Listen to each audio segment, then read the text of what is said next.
motivo pelo qual a Rita gravou essa música, escreveu essa música, eu a escolhi porque ela toca numa questão absolutamente sensível para qualquer ser humano. A busca por uma identidade através do senso de pertencimento. Aquela coisa de ser um insider de um lado e não ser um outsider do outro. A ideia de você pertencer a um grupo, de você fazer parte de alguma coisa, de você ser incluído em algo no qual você crê, ou do qual você quer fazer parte. E o desconforto, a desorientação de não pertencer. De ser alguém que está de fora, de ser alguém que não chega, de ser alguém que não faz parte de um determinado círculo. Aliás, para falar em círculo, C.S. Lewis, na sua palestra Círculo Íntimo, ou O Círculo Íntimo, que está presente no livro Peso de Glória, ele diagnostica bem essa questão aqui com a qual a gente está trabalhando. Diz ele assim: acredito que na vida de todas as pessoas em certos períodos, e na vida de muitas pessoas em todos os períodos, entre a infância e a extrema velhice, um dos elementos mais dominantes é o desejo de estar dentro do círculo local, bem como o temor de ser deixado de fora. Ele escreveu isso, está lá no livro Peso de Glória. Mas o Lewis também, além de diagnosticar bem essa questão, ele aponta um perigo oculto nesse desejo aqui. Olha o que ele escreve. A cobiça pelo esotérico, o esotérico aqui com o sentido daquilo que é secreto, daquilo do qual a gente não faz parte, não é? O anseio de estar do lado de dentro tomam muitas formas que não são facilmente reconhecíveis como ambição. Não há dúvida de que esperamos receber benefícios tangíveis de cada círculo íntimo dos quais fazemos parte. Poder, dinheiro, liberdade para infringir regras, escapar dos deveres rotineiros e boicotar códigos disciplinares. Mas todas essas coisas não iriam nos satisfazer se não recebêssemos adicionalmente o delicioso sentimento de intimidade secreta. Aquela ideia de confraria, sabe? Aquele grupinho do qual você faz... Você não. Do qual as pessoas fazem questão de fazer parte, se sentem bem fazendo parte e mais felizes ainda porque a maioria não faz parte. Essa é a ideia aqui. E ele continua. Esse desejo de pertencimento, né, é uma das grandes e permanentes molas propulsoras da ação humana. É um dos fatores que compõem o mundo como nós o conhecemos. Todo esse esforço, competição, confusão, suborno, desilusão e propaganda desenfreados. E se esse desejo é uma das molas propulsoras permanentes, então vocês podem estar bem certos disso, de que terão que lidar com esse desejo. É isso que ele está querendo dizer aqui. Se não tomarem as providências para evitar seu envolvimento com esse tipo de círculo íntimo, esse desejo será um dos principais motivos da sua vida, desde o primeiro dia em que iniciarem sua atividade profissional, até o dia em que estiverem muito velhos para se importarem. O alerta de Lewis aqui aponta, sobretudo, para as motivações que levam qualquer ser humano a querer pertencer a determinado círculo. Essa é a questão aqui. Ser um insider, alguém incluído, ou um outsider, um excluído, em relação ao grupo, não é necessariamente um erro. A gente precisa deixar isso aqui bem claro. Mas as motivações para estar ali dentro, ou querer entrar ali, podem ser absolutamente negativas e repreensíveis. Essa é a síntese do que a gente está vendo aqui. E, queridos, esse alerta vale para qualquer círculo social. Qualquer um. Família. Já se sentiu excluído dentro da própria família? A gente acabou de ouvir a música dela aqui.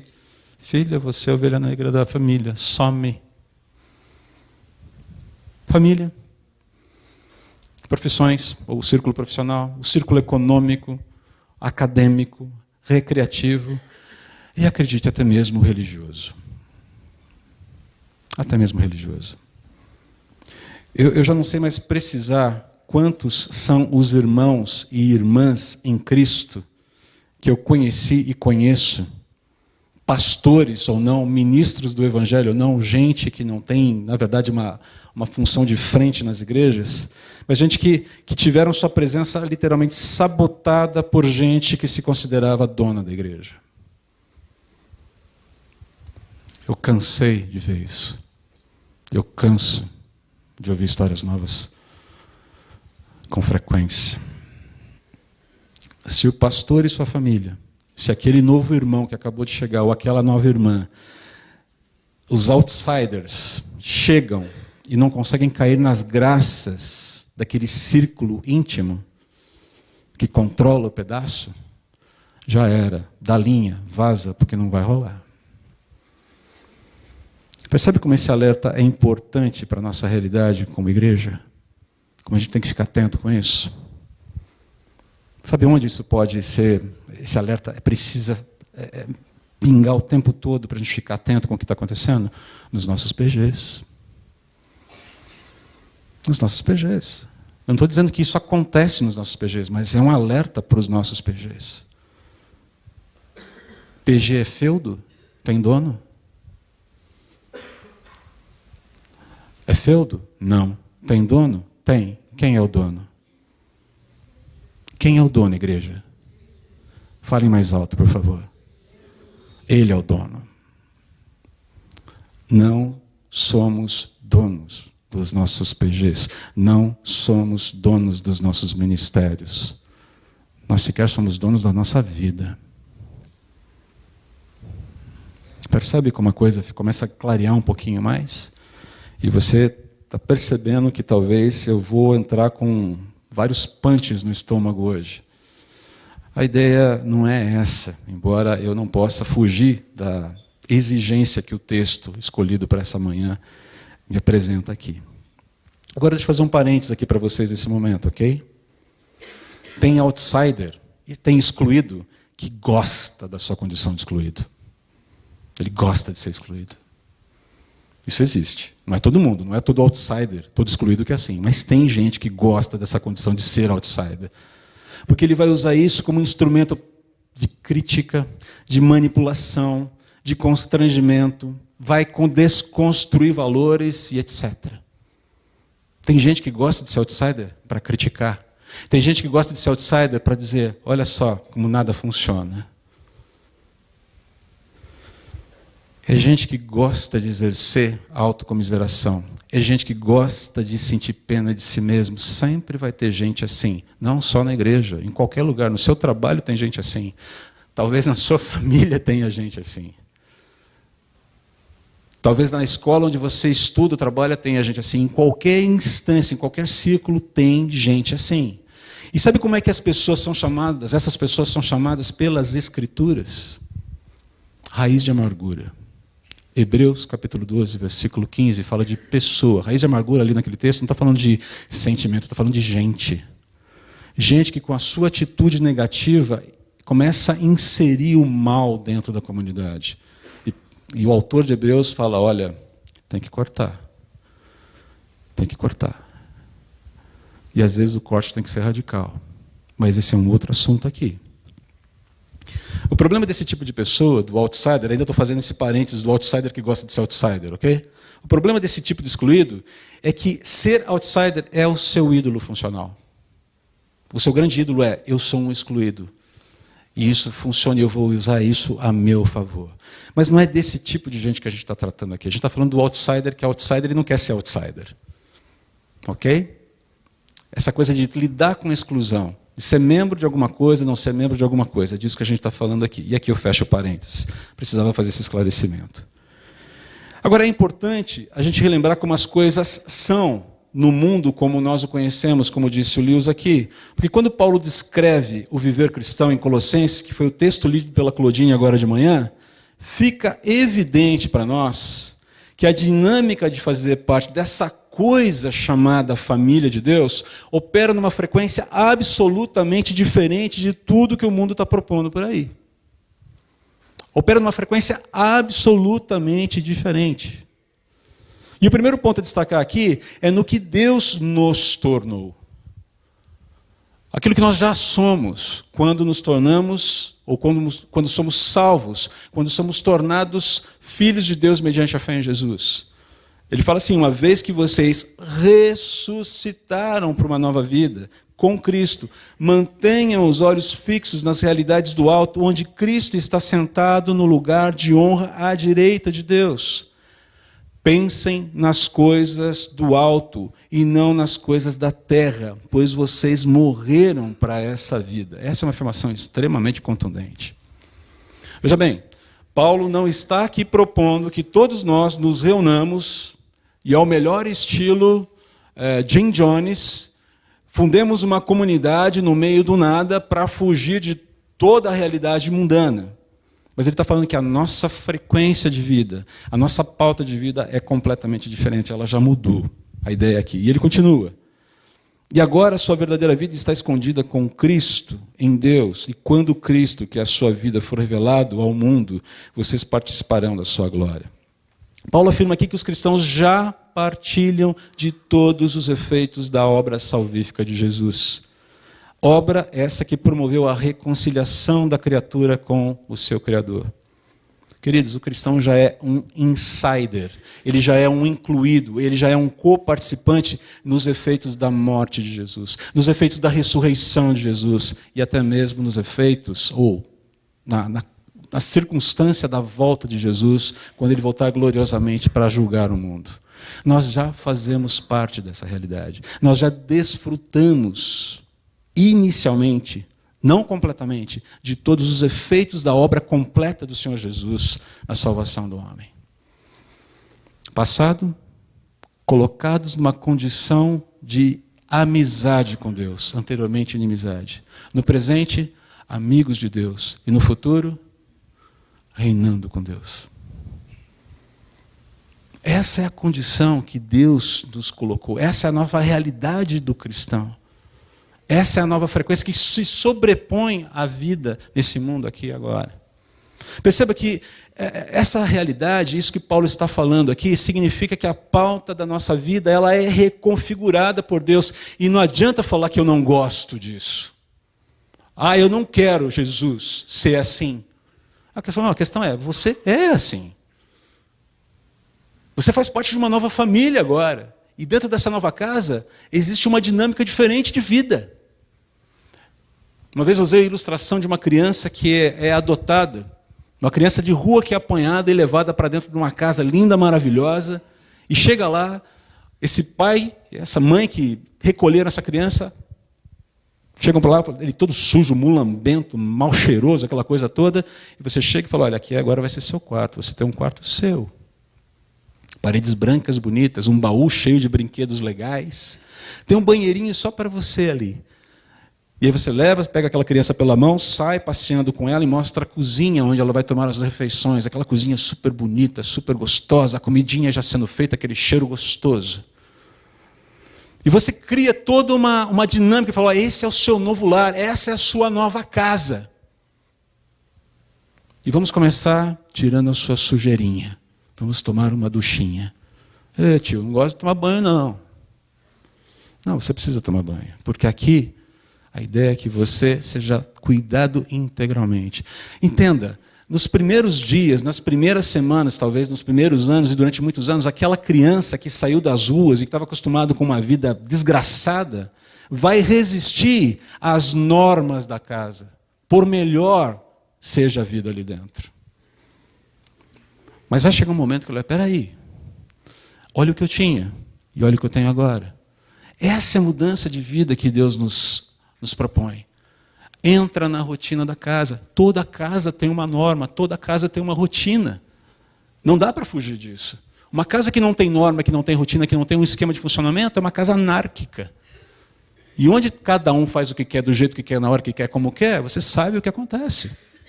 Não acontece coisa boa. Essa é a ideia que Deus está reconfigurando a nossa vida, a nossa agenda, a nossa pauta. E essa reconfiguração, ela responde, ela é construída a partir daquilo que Ele diz que é correto e como Ele define, aquilo que Ele define como prioritário para a gente.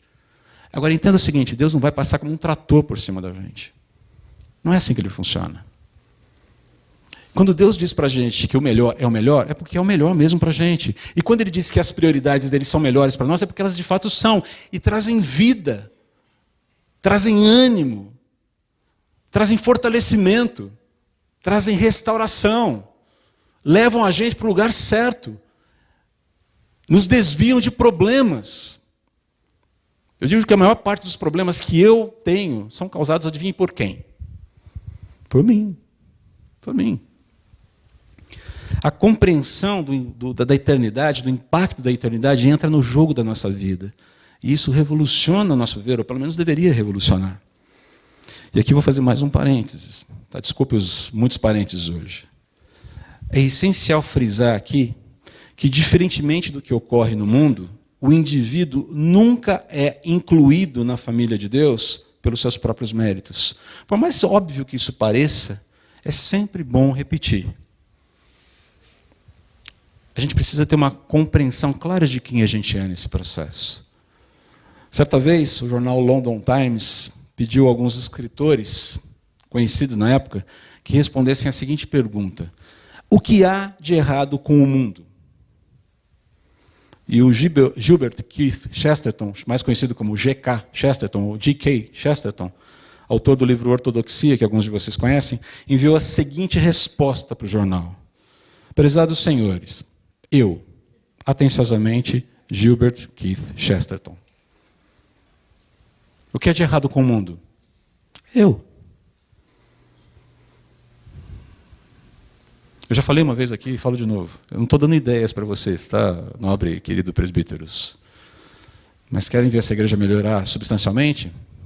Convidem o André para sair. Não é uma ideia, não é uma sugestão. Eu quero melhorar como cristão aqui dentro. Mas é uma verdade. Eu gosto dessa consciência aguda e precisa aqui do Chesterton.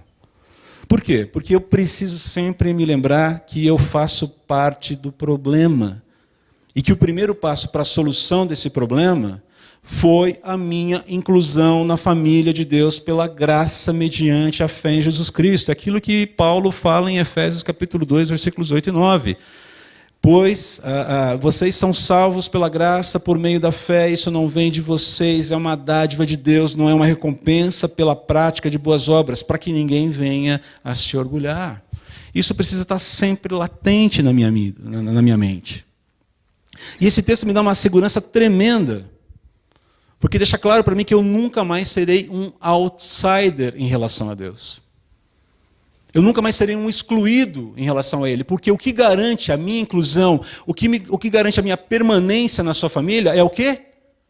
O caráter dele, a sua graça, a sua pessoa. Obrigado, Jorge.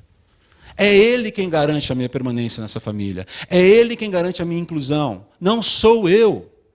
Jamais serei eu. Amém por isso. Porque eu me saboto muitas vezes. E ser membro da família de Deus, ser tornado membro da família de Deus, além do trabalho ser de Deus, ele vai além. Ele não permite que os meus sabotamentos contra mim surtam um efeito definitivo contra mim. Eu posso até sabotar minha vida, eu posso me complicar todo nessa realidade aqui, mas isso não tem desdobramento eterno. Entenda, não estou dizendo que por mais que eu milite contra mim, eu não vou ter consequências ou implicações. Eu terei. Mas não significa, o que não significa isso o que significa esse cuidado de Deus é que esse sabotar que o André muitas vezes causa no André, não tem efeito jurídico diante de Deus. Não me condena mais. E não afeta a minha eternidade nem tiquinho. Essa é a ideia aqui. Se hoje eu sou membro da família de Deus, Jesus o fez apesar de mim. E a melhor coisa que eu pude fazer por mim, em relação a isso, foi não me apegar à condição anterior de excluído, de alguém que era outsider. Por quê? Porque ela era fatal, eternamente fatal e mortal. E aqui eu fecho parênteses.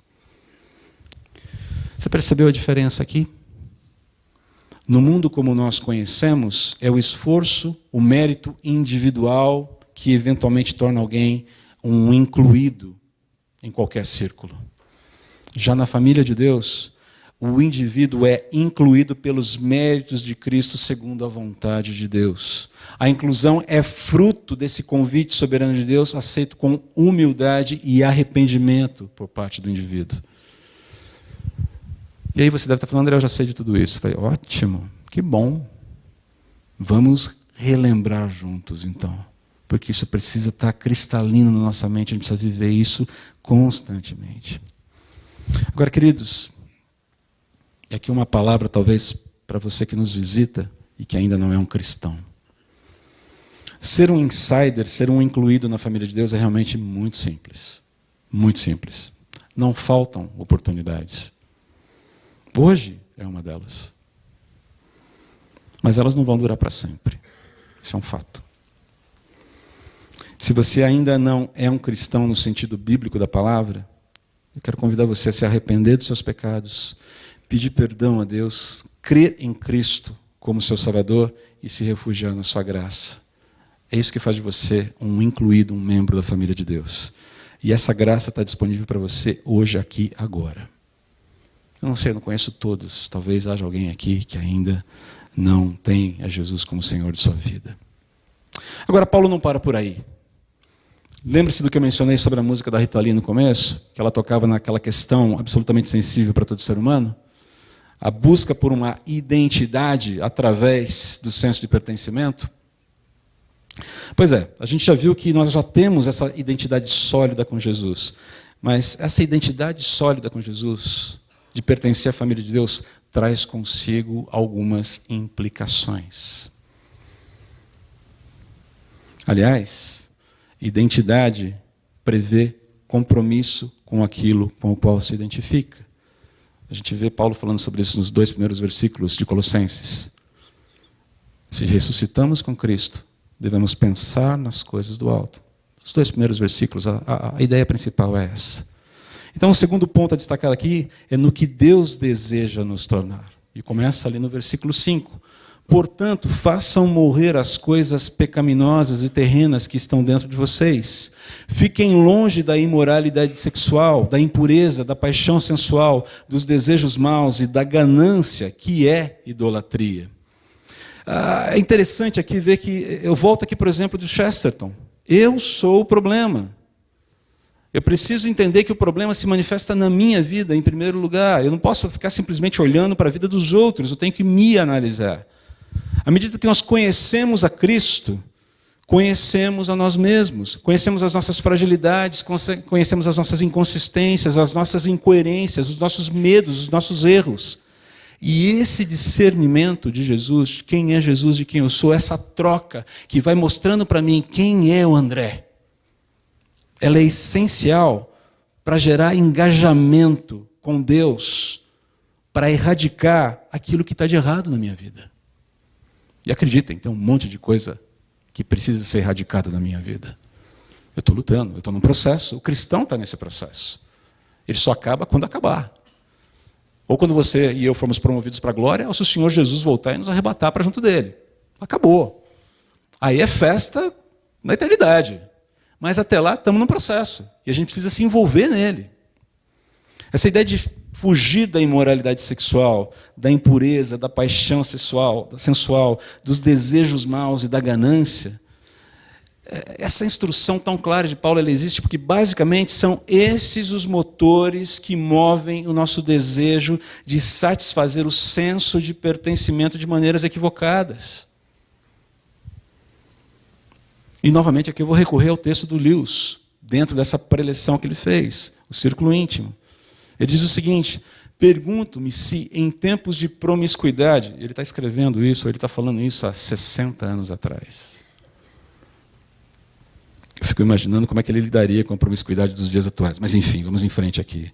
Pergunte-me se em tempos de promiscuidade a virgindade de muitos não tenha sido perdida nem tanto por obediência a Vênus, e aqui ele está se referindo aos impulsos sexuais que as pessoas têm, mas em obediência à provocação do grupo. E as redes sociais são fantásticas para fazer esse tipo de provocação, não são, não? Pois é claro que quando a promiscuidade é moda, os castos estarão do lado de fora. Os castos serão os excluídos. Os castos serão os outsiders. São os que não foram iniciados. E quanto a questões mais leves, é provavelmente muito grande a quantidade de pessoas que experimentaram seu primeiro cigarro ou que tiveram a primeira bebedeira por um motivo semelhante, pela pressão do grupo de fazer parte, de sentir que eu estou dentro. Fico me perguntando se a primeira sonegação fiscal também não aconteceu dessa forma.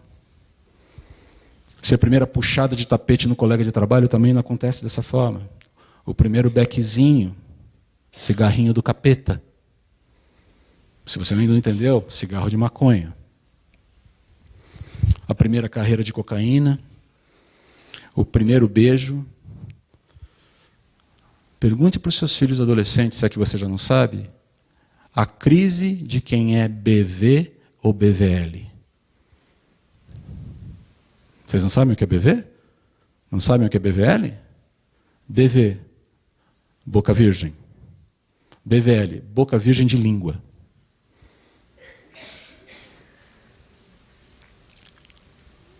Eles são massacrados se ainda forem BVs. Se ainda forem BVs. Eles são massacrados se ainda forem BVL. Como é que nós pais estamos lidando com essas crises que eles estão vivendo? Porque em alguns casos, eles são outsiders. Mas têm sido pressionados de uma forma absurda por quem é insider e está dentro de um círculo absolutamente errado. Mas a pressão do grupo é grande. Ela funciona. Ela funciona. Ela pega pesado. O que são os primeiros nudes, ou o primeiro nude na rede social? Sabe o que é isso? Não sabe o que é isso também?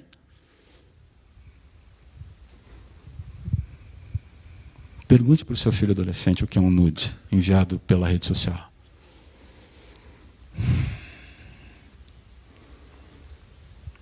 E como, sobretudo, não só, mas sobretudo, os meninos têm sido, rapazes, desculpe aqui a minha franqueza, mas como os rapazes têm sido absolutamente covardes em exigir das meninas que demonstrem o seu amor por eles, mandando fotos delas nuas para o celular, coisa que depois eles vão divulgar para Deus e todo mundo. Desculpe colocar o Senhor no meio dessa história.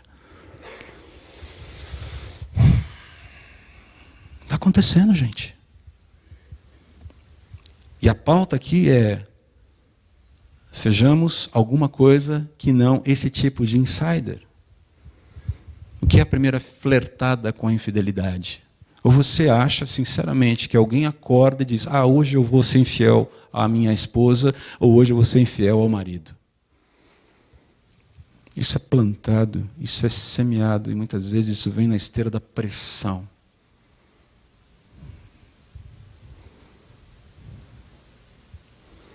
Já falei dos nossos PGs, não vou falar mais. Mas perceba como isso é muito sério. Como as pressões estão aí. E nós precisamos nos analisar o tempo todo para saber se a gente não está sendo conivente com algum tipo de pressão que é demoníaca, pecaminosa, equivocada, desalinhada com a vida no reino de Deus. E Paulo continua aqui no versículo 6. É por causa desses pecados que vem a ira de Deus. Tudo isso que a gente já falou. Não adianta, de Deus não se zomba. Aquilo que o homem semeia, ele vai colher. Ele vai ter que lidar com aquilo. Deus é gracioso, sim. Deus perdoa, sim. Mas, sobretudo, o perdão de Deus tem a ver com aquela questão do peso jurídico retirado de sobre os ombros do homem. Muitas vezes nós vamos ter que lidar com as consequências do nosso pecado, mesmo tendo sido perdoados por Deus. Entenda isso. É que nós confundimos essa ideia de perdão com a ausência de implicações, com a ausência de resultados negativos. Isso é equivocado. Pode até ser que Deus nos poupe dos efeitos colaterais das nossas decisões ruins. Pode até ser. Mas isso não é uma promessa. A graça dele vem nos ajudar a lidar com as nossas decisões erradas. Quando nós nos arrependemos, quando nós nos colocamos diante dele e pedimos: Senhor, tem misericórdia de mim e me ajuda a lidar com isso. Me perdoa pela minha má decisão. O perdão existe, ele é real. Mas eventualmente nós teremos que lidar com as consequências. E eventualmente não. Por quê? Porque Deus soberanamente decidiu que não. Aí é uma escolha dele. Mas não somos nós quem definimos isso. Vocês costumavam praticá-los quando sua vida ainda fazia parte deste mundo, mas agora é o momento de se livrarem da ira, de se livrarem da raiva, de se livrarem da maldade, da maledicência e da linguagem obscena. A primeira coisa que me chama a atenção nisso aqui é que, perceba, nós ainda lidamos com esses sentimentos, ainda lidamos com essas atitudes. E Paulo fala, olha, está na hora de pegar e dar um breque nesse negócio. O discernimento e o empoderamento dados por Deus a nós cristãos, aos cristãos, exigem um posicionamento radical em relação àquilo que é errado. Exigem. Chega um momento em que nós precisamos dizer basta a certas práticas da nossa vida. Chega. Para. Acabou. Porque você não tem mais domínio sobre mim e eu não vou mais dividir a fidelidade do meu coração com você, prática pecaminosa. Queridos, conhecer a Deus, andar com Deus, caminhar com Deus, nos empodera e nos dá discernimento sobre como nós devemos lidar com essas questões. E chega uma hora que Deus fala, escuta, agora já não dá mais. Chega. E é libertador.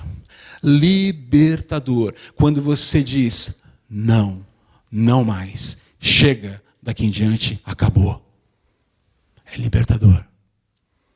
Coloca a gente numa outra frequência de vida com Deus. Quando você passa por esse vale em que a tentação, os seus apetites, os seus afetos espremem você até quase não sair mais nada. E você sai dali ileso dizendo, eu não cedi porque Deus está comigo, porque me capacitou, me empoderou para passar por isso. O fortalecimento que isso dá para uma vida de andar com Deus é tremenda.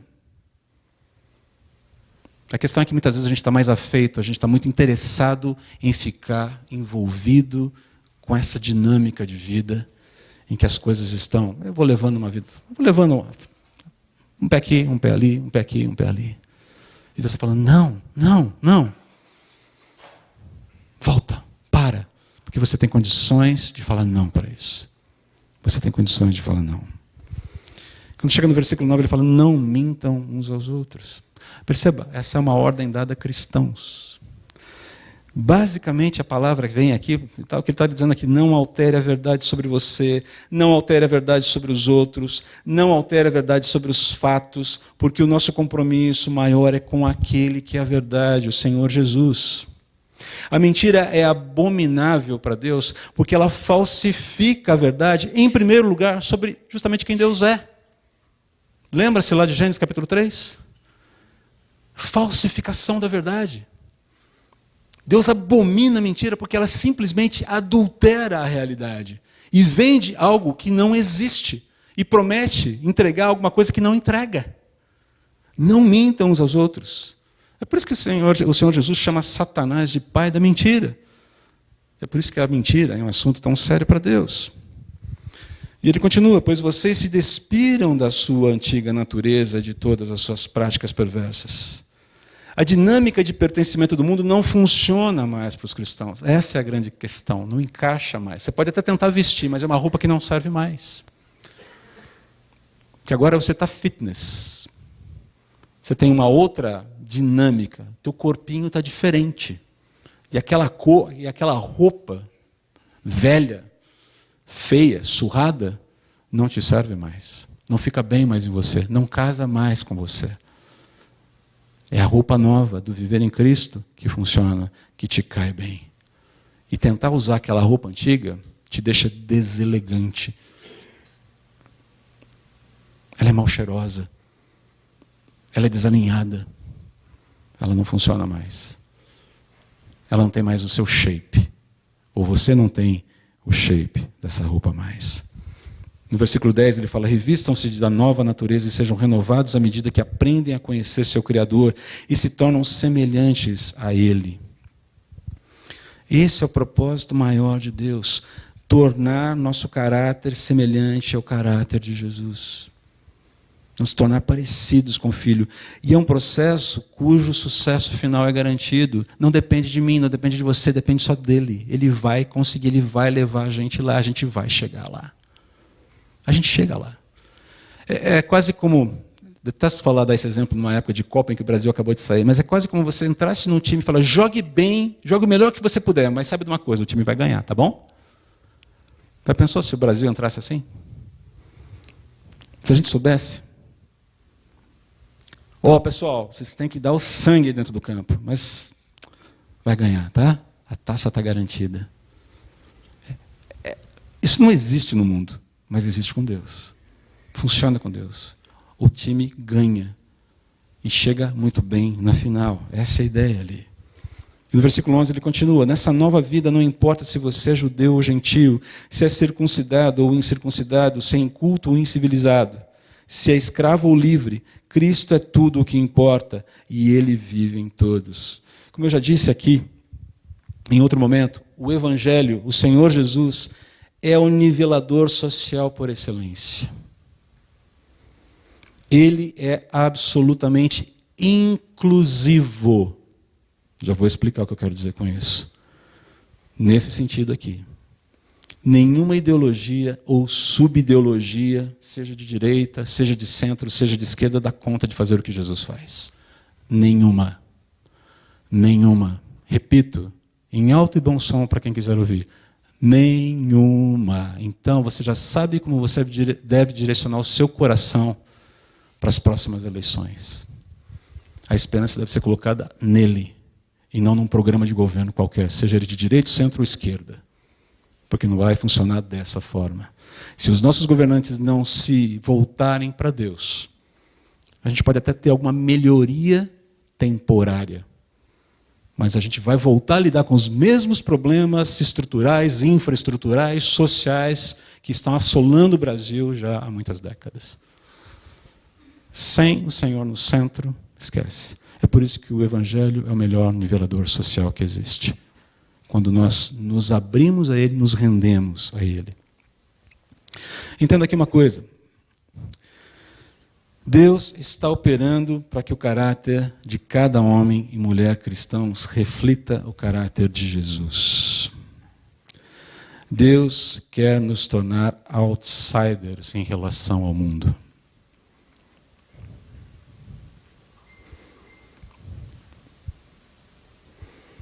Você percebe onde isso vai dar? Percebe o efeito prático disso? O que é ser um outsider na faculdade quando você é o tempo todo assediado para ficar com alguém, para sair para uma balada que você sabe onde vai dar, para dar aquela compartilhadinha no cigarrinho do capeta, ou para mandar aquela foto indecente para alguém? O que é ser outsider em relação a isso? O que é ser outsider em relação aos nossos negócios, à nossa profissão? O que é ser outsider em relação à masculinidade, do jeito que a coisa está sendo vendida aí fora no mundo? O que é ser outsider em relação a ser mulher no mundo de hoje? O que é ser outsider no que diz respeito à educação dos filhos? O que é ser outsider no que diz respeito a viver como corpo de Cristo numa cidade como São Paulo? O que é ser outsider no que diz respeito ao exercício da nossa cidadania, a lidar com a política? O que é ser outsider? Deus está nos chamando para sermos outsiders em relação ao mundo, não para sair do mundo, mas para viver nessa frequência que impacta os insiders que estão perdidos dentro dos seus círculos infernais. Ao fazer de você um insider em sua família, automaticamente Deus faz de você, faz de mim um outsider para o mundo. É isso que o texto está falando. E mais, e bem mais, ele pede que eu e você cooperemos voluntariamente com esse processo. Ele fala, vamos junto, vamos caminhar junto aqui. Veja como é que isso é verdade. E aqui a gente já vai para o nosso final.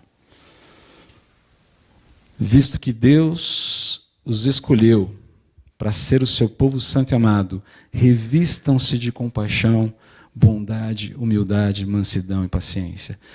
Sejam compreensivos uns com os outros e perdoe quem os ofender. Está falando de mutualidade. Aliás, mutualidade será um dos temas da nossa escola dominical no segundo semestre. Aguardem. Tema extremamente importante para a vida da igreja. Fiquei sabendo de fontes fidedignas que João Marcos e Ares estão preparando um super curso sobre mutualidade. Vai ser difícil concorrer com eles, mas a gente vai tentar, mas sem tentar tirar, né? E teremos vagas limitadas, tá? Mas esse é um outro assunto. Está falando aqui de mutualidade, de cuidado com o corpo. Lembrem-se de que o Senhor os perdoou de modo que vocês também devem perdoar. Você já reparou que o padrão de perdão nas Escrituras, para a prática do perdão, é o perdão que Deus direciona para a gente? O paradigma de perdão é o perdão de Jesus? Cada vez que vem à minha mente a ideia, eu não consigo perdoar aquela pessoa, é como se Deus chegasse para mim, como é que é? Hein? Não, Senhor, aqui está difícil. Não, tudo bem, está difícil, eu entendo, a gente pode conversar, vamos trocar ideia sobre isso. Você está disposto a abrir o seu coração para lidar com essa questão? Sim, Senhor. Tudo bem, mas falar que você não consegue... Você, que foi alvo de tanto perdão, vai sonegar perdão? Pô, André, como assim? Puxãozinho de orelha. Acima de tudo, revistam-se do amor que une todos nós em perfeita harmonia. Perceba, esse amor existe, ele é harmônico, ele está aqui.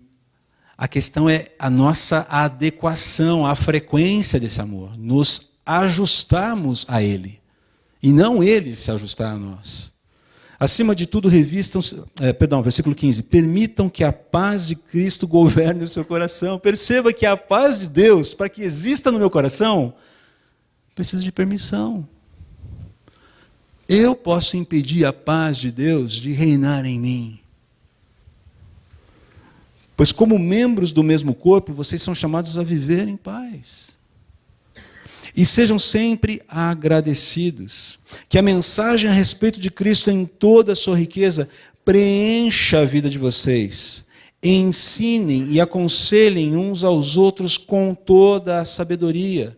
Cantem a Deus salmos, hinos e cânticos espirituais com o coração agradecido. E tudo o que fizerem ou disserem, façam em nome do Senhor Jesus, dando graças a Deus, o Pai, por meio dele. Perceba no final que com tudo isso que Deus deseja é que nós nos tornemos cuidadores também uns dos outros. Já somos salvos, mas o passo além agora é que nos tornemos cuidadores uns dos outros, que cuidemos daqueles que estão ao nosso lado. Não existe espaço para vaidade pessoal na família de Deus. Não existe espaço para isso. O que existe é espaço para mais e mais pessoas. O senso de pertencimento na família de Deus muda de um ponto egocêntrico, onde tudo diz respeito a mim, para um ponto cristocêntrico, onde tudo diz respeito a Cristo. E, consequentemente, naturalmente, passa também a ser outrocêntrico. Foco no outro, no próximo. Pois essa é a característica mais marcante de Deus. Ele é amor, um amor que inclui todo aquele que nele crê. Essa é a característica mais marcante de Deus. Alguns acusam o cristianismo de ser exclusivista. E, de fato, ele o é. No que diz respeito ao caminho de Deus, ao caminho para Deus. Jesus é o único caminho e isso é inegociável. Inegociável. Agora, por outro lado, queridos, se há um círculo íntimo escancarado ao ser humano neste mundo, esse círculo se chama cristianismo. Esse círculo se chama cristianismo. Está escancarado para quem quiser chegar. Mas note, para que outros se tornem insiders, incluídos na família de Deus, eu e você precisamos ter coragem de viver como outsiders nesse mundo. É o que o texto está falando aí.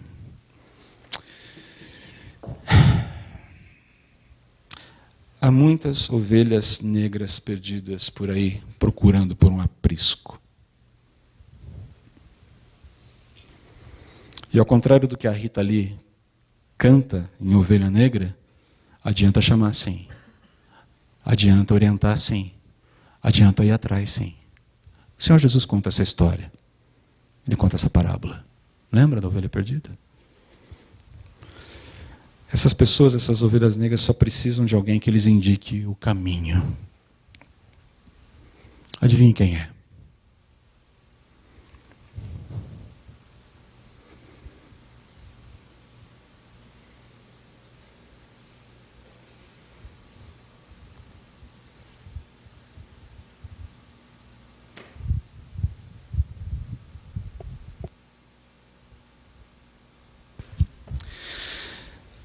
Pai, me coloco de joelhos diante do Senhor, porque eu não tenho condições de fazer isso.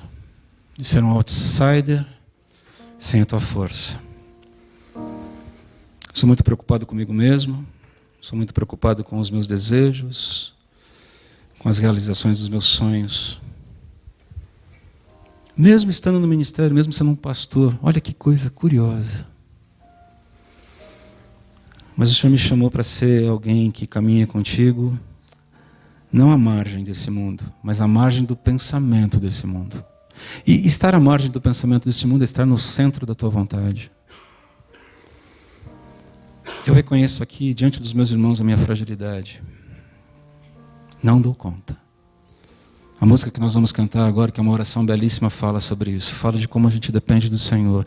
Mas se o Senhor nos orienta a fazermos isso, é porque é possível na tua força, empoderados pelo teu Espírito. Eu clamo ao Senhor que nos ajude a perceber que sermos tornados membros da sua família não é simplesmente termos um passaporte garantido para o céu. Diz respeito a viver numa frequência aqui que impacta vidas, mesmo que o custo para nós mesmos seja relativamente alto, ou talvez até altíssimo. Dá-nos força, Pai. Dá-nos força. Nos ajude nas nossas inquietações, incoerências e medos. Mas dá-nos oportunidade e ousadia para viver para Ti de fato, de verdade, como igreja, como indivíduos, como famílias, como gente que precisa, sim, dar a cara a tapa por amor a Ti. Em nome de Jesus. Amém.